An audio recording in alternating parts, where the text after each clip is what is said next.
I found out on a Tuesday. I wish I could tell you it came with a warning, a gut feeling, a strange look in his eyes, but it didn't. It came in the form of a letter cold, printed, clinical tucked, inside an envelope I nearly threw away with the junk mail. It had my name on it, our address, and a foreclosure notice.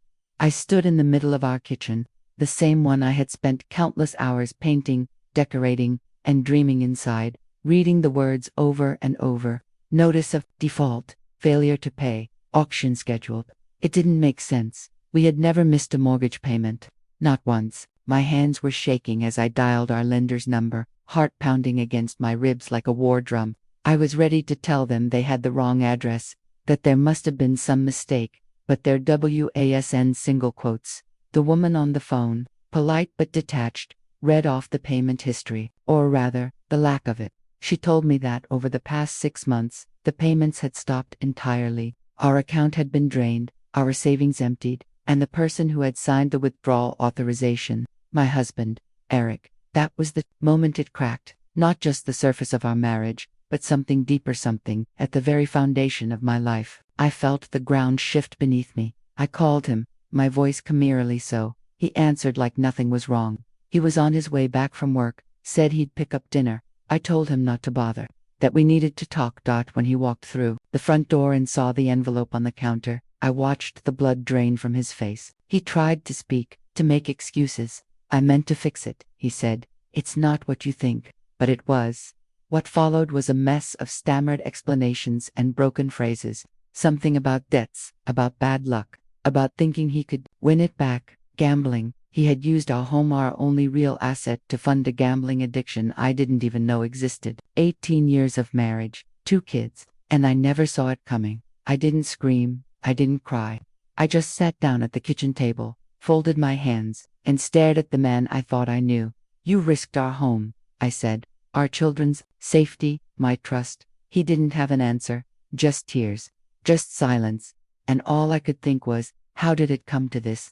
If you'd asked me 5 years ago who Eric was, I would have told you he was my best friend, my rock. We met in college. He was charming, steady, the kind of man who remembered your coffee order and made you laugh when life felt heavy. We weren't flashy, but we were solid. We built everything slowly, brick by brick. Marriage, careers, a home that echoed with laughter and Lego pieces, a life made of ordinary miracles. Eric worked in logistics. I was a part-time book editor, freelancing so I could be home with the kids. We made it work. We had a system. He handled the big bills. I managed the daily household flow. Trust wasn't a question, it was the bedrock of everything. Looking back, I can see the small cracks that formed long before the collapse.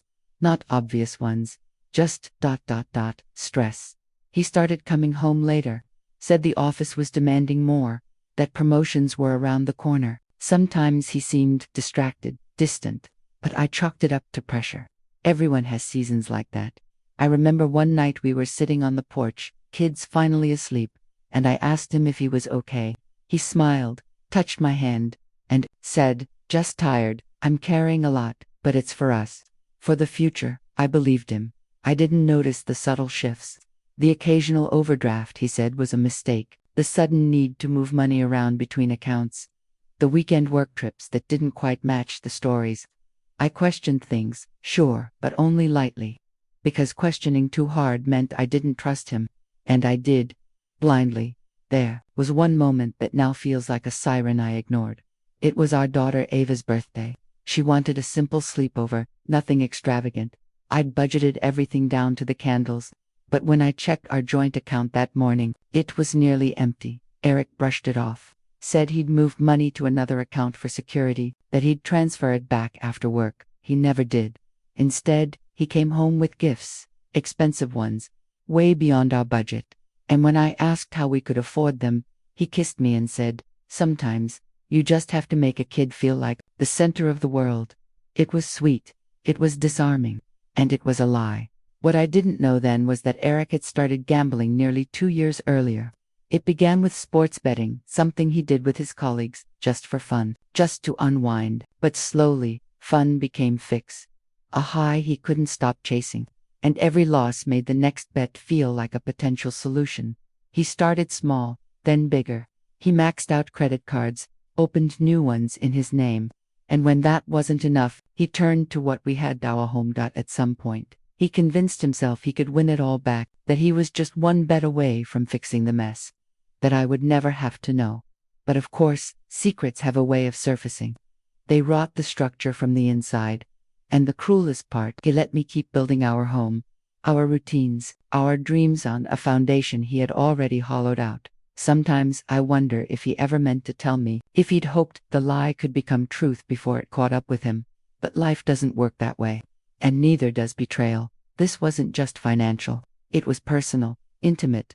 It was the theft of trust so deep, it altered the shape of every memory before it. Still, part of me wrestled with guilt. How had I not known? Was I too trusting, too comfortable? Did I ignore signs out of convenience? It's strange how betrayal doesn't just make you question the betrayer, makes you question yourself. And yet, the worst was still ahead. The day after I found out, the house felt colder. It wasn't just the silence between us, it was everything. The air felt heavier. The walls, which once held the smell of Sunday pancakes and bedtime stories, felt unfamiliar, like they were no longer ours. Because, in a way, they weren't. We were living in a home that had already been sold to someone else. We just hadn't been evicted yet. Eric slept in the guest room that night. Not that either of us got much sleep. I lay awake, staring at the ceiling, replaying everything. 18 years of shared life suddenly felt like a mirage. What was real? What was a lie? Did he ever think of us, of the kids, when he sat at those poker tables or stared at a screen, clicking away our future?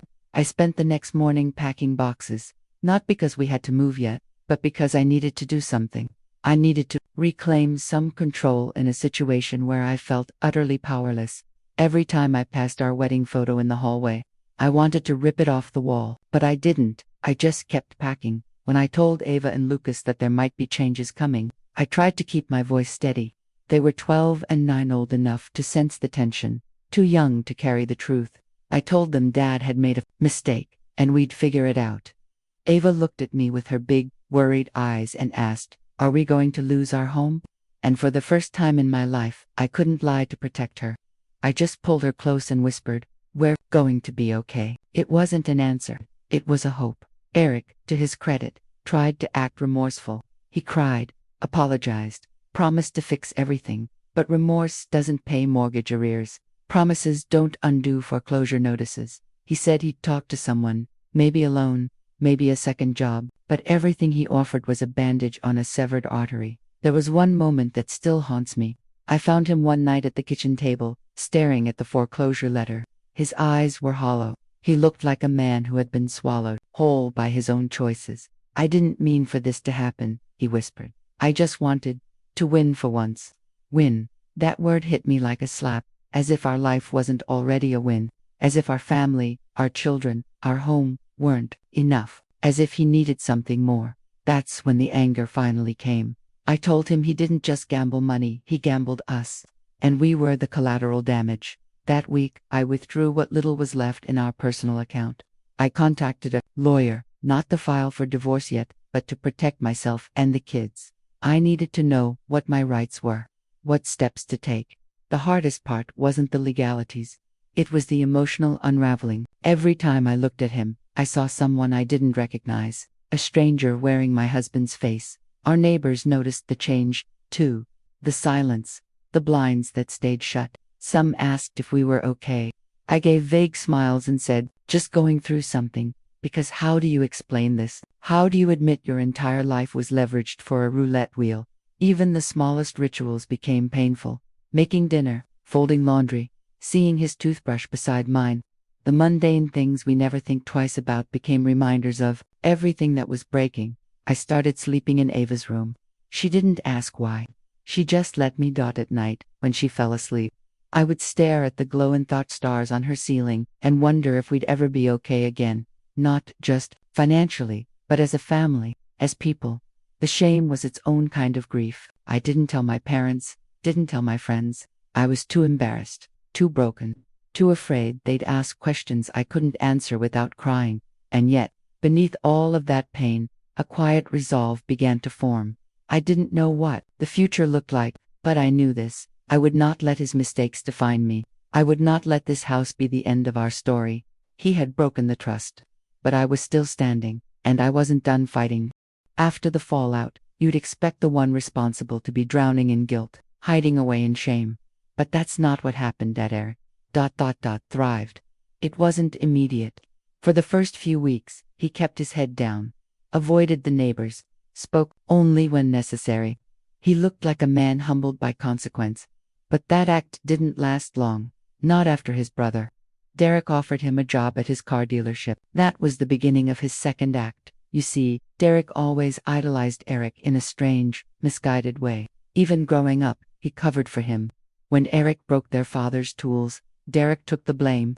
When Eric cheated on a college exam, Derek hacked the grading system to hide it. So when Eric showed up with a ruined credit score, no savings, and a marriage on the verge of collapse, Derek welcomed him with open arms and a new job title, sales director. I stood in our to-be-nato kitchen when I first saw the Instagram post. Eric, standing in front of a line of cars with a grin wider than I'd seen in months. The caption, back on my feet, thankful for second chances. #family business, #never give up. It felt like acid in my throat. He was rebuilding his life with the same recklessness that destroyed mine only now. Dressed in a tie and holding car keys instead of casino chips. There was no apology, no shame, just curated optimism for an online audience. Meanwhile, I was juggling legal documents, school lunch prep, and a crumbling sense of safety. The real blow came during mediation. I wasn't fighting him in court not yet, but we had to decide how to proceed financially. I wanted to save what we could, find a compromise, shield the kids, but Eric came in with an attorney I'd never met, expensive suit, smug smile, and a plan. His argument, the house was community property. Meaning, even though he risked it without my knowledge, I was still equally responsible. I wanted to scream. Instead, I sat across the table, hands folded, heart in my throat, as this man I used to call husband pretended like I had consented to all of it, that I had played a part in our ruin, and no one, not the mediator, not his attorney, not even Eric seemed fazed.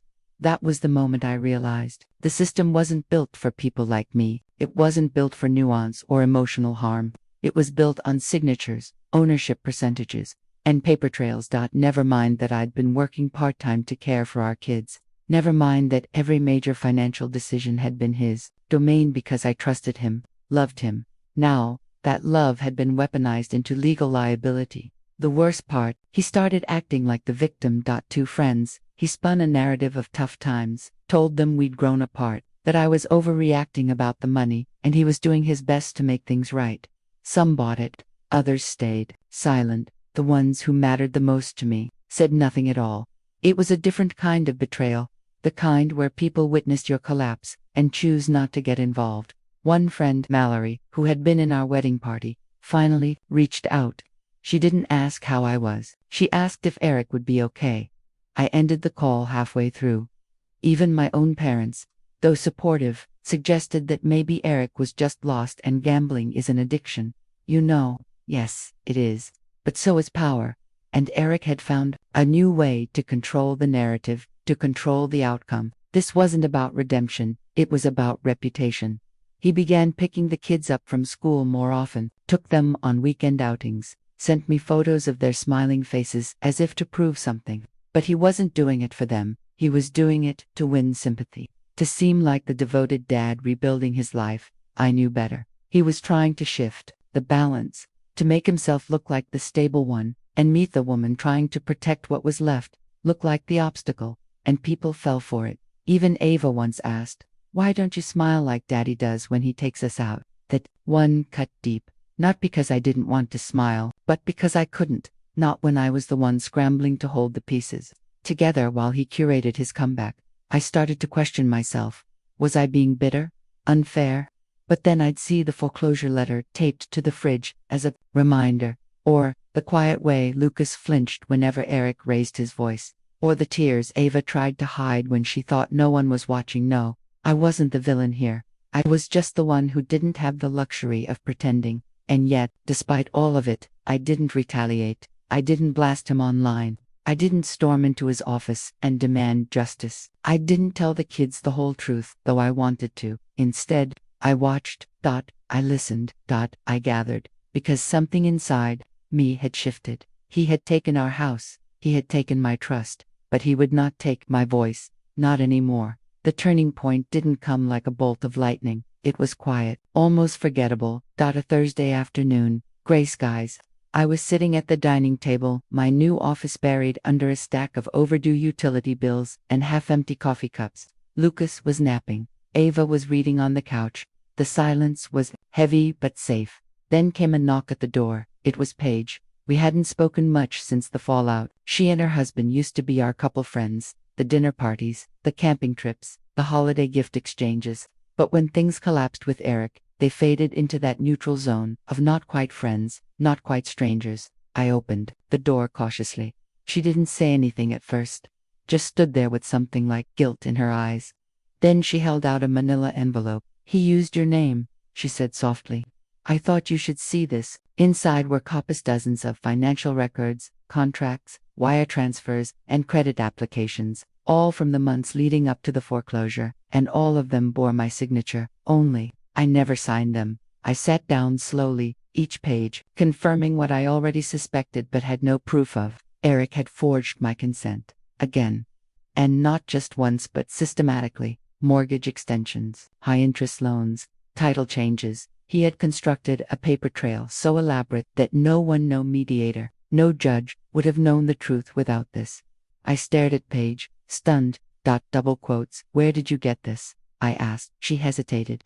"Eric used to leave stuff around when we had wine nights. He was careless. I didn't know what it meant back then, but now, with what you've said, double quotes." Her voice broke.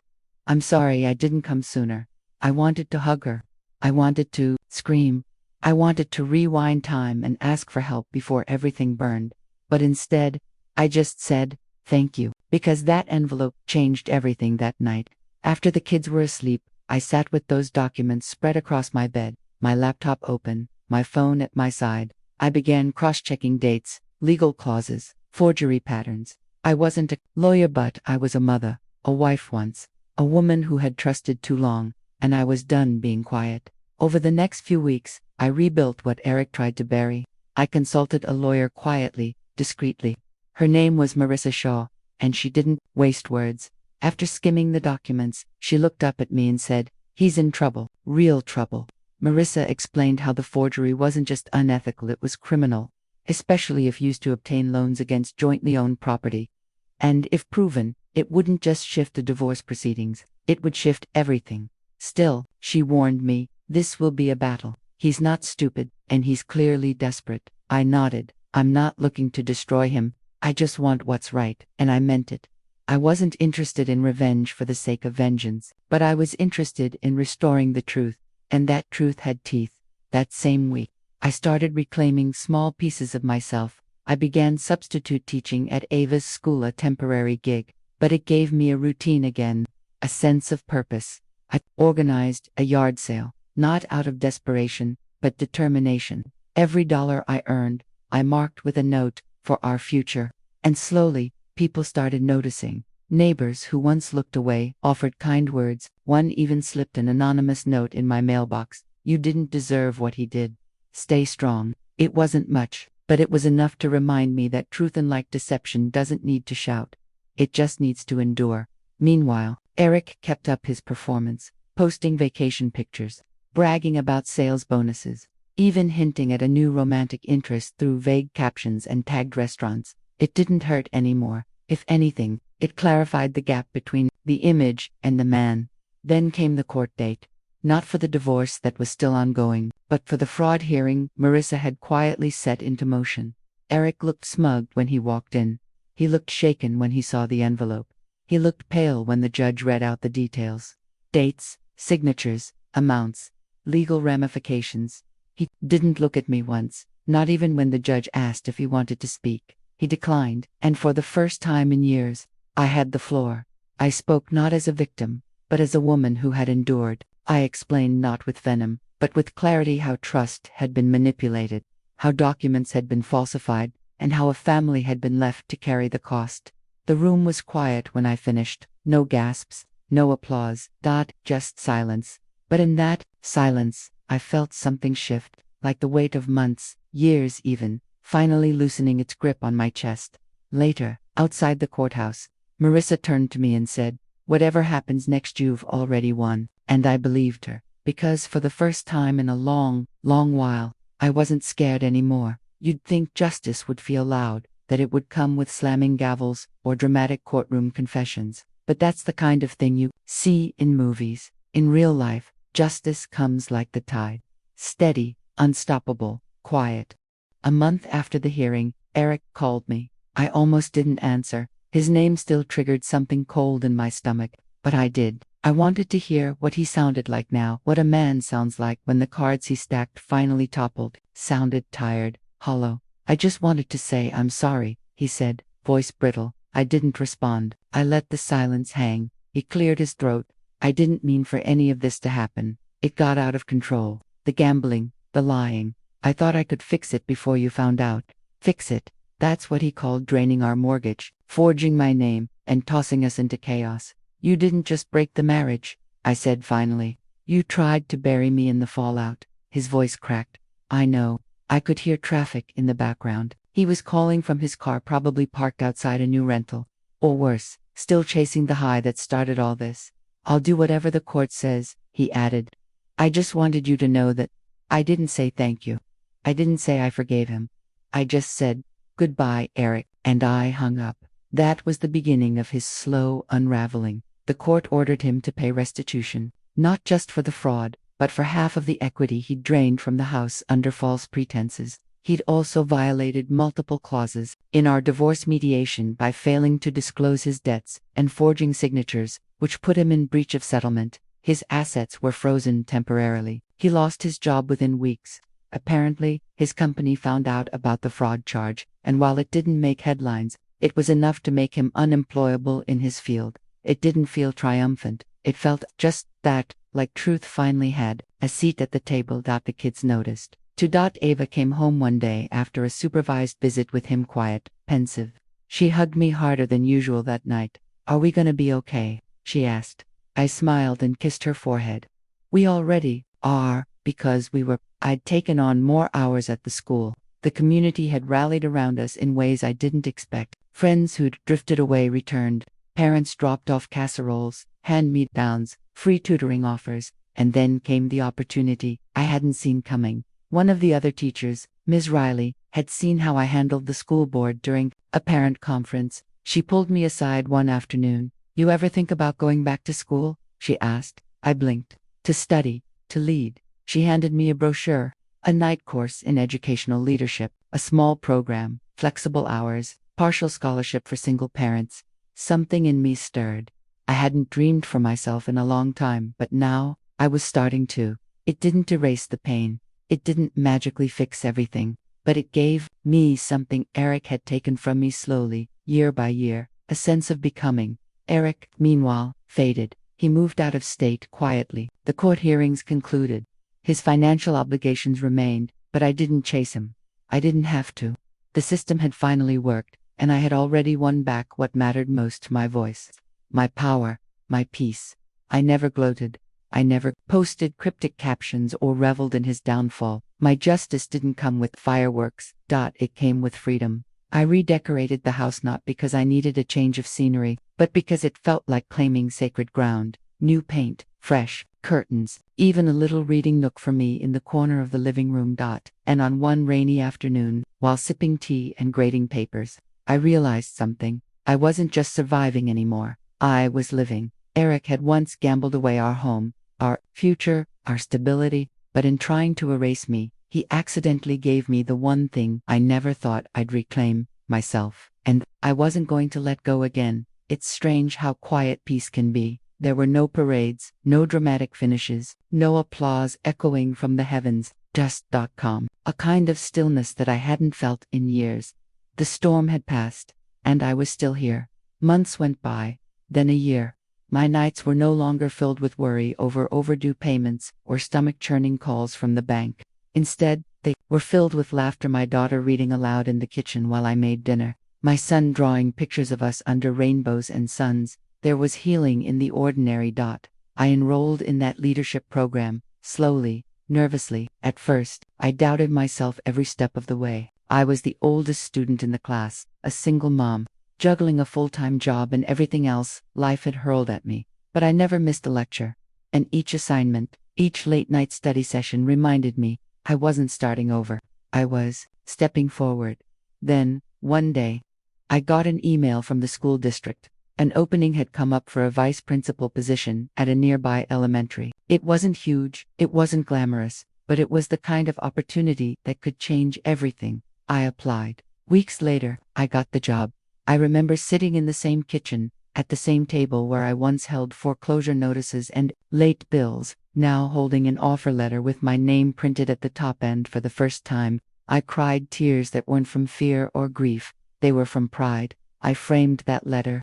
It hangs on the wall across from the front door, so every time I leave, I remember where I came from, and every time I return, I remember how far I've come. Eric is a ghost now. I hear from him once in a blue moon, mostly about the kids. He's trying, I think, in his own limited way. He'll never fully repair what he broke, but that's not my burden anymore. The weight he once tied to my shoulders, I've cut it loose, and I carry only what matters now. My daughter just started middle school. She wants to be a writer. She fills journals with poems and stories about brave women and magical kingdoms. She doesn't know how many of those characters were born out of our darkest days, but I do. My son, he's learning guitar, badly, but joyfully. The sound of his messy, hopeful chords drifts through the house every weekend. It's the soundtrack of our survival. Sometimes, late at night, I walk the hallway in silence. The same hallway where I once collapsed, discovering the truth about our home being gambled away. Now, it's lined with framed pictures, school certificates, crayon drawings, a dried bouquet from a student who called me her second mom. I don't feel haunted anymore. I feel whole, because the real revenge was never seeing Eric fall. It was watching myself rise. I rose from betrayal, from ruin, from the ashes of a marriage that taught me what love isn't. So I could finally learn what love is. Love is showing up for yourself when no one else will.